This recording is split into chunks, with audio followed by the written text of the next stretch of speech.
Good morning, ma'am. This is my DSA concept of our Tetris game that me and my classmate, three of us, make.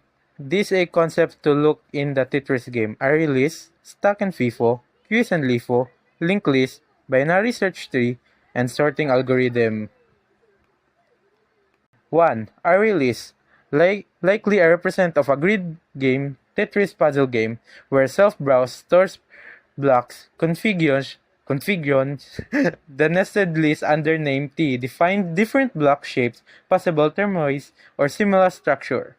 Self-browse could be game grid edge where 0 empty and 1 is filled.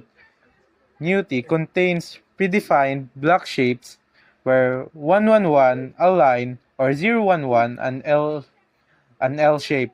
How it works: the class initializes a grid self-brower and a current place for tracking and active block. The nested list name T defines possible block configurations for spawning the game. 2. Stacks. Purpose: manage a stack like structure for tracking URL dates or game state, possible and undo redo system or navigation history. Pseudo-docs acts as a stack storing historical states, e.g. URLs, timestamps.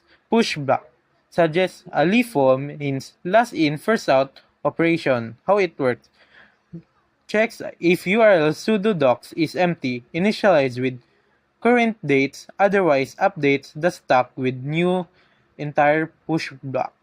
Could use game state saving, navigate history, or undo functionality. Use first in, first out, where the blocks are generated means first generated means it's first out of the first in the game, and last is the binary tree and sorting. Purpose: implements a leaderboard using binary tree for efficient score sorting. Binary tree structure: each node stores username and the score. Left means lower score, right equals to higher score. Leaderboard display: the leaderboard display has a 3 current highest score. Means ABC with the highest score 14,800 and Def with the second to the lowest 1,800 and another ABC 1,300. How it works are inserted into the tree. Egg insert score in an order traversal, right root left retrieves score in sending order.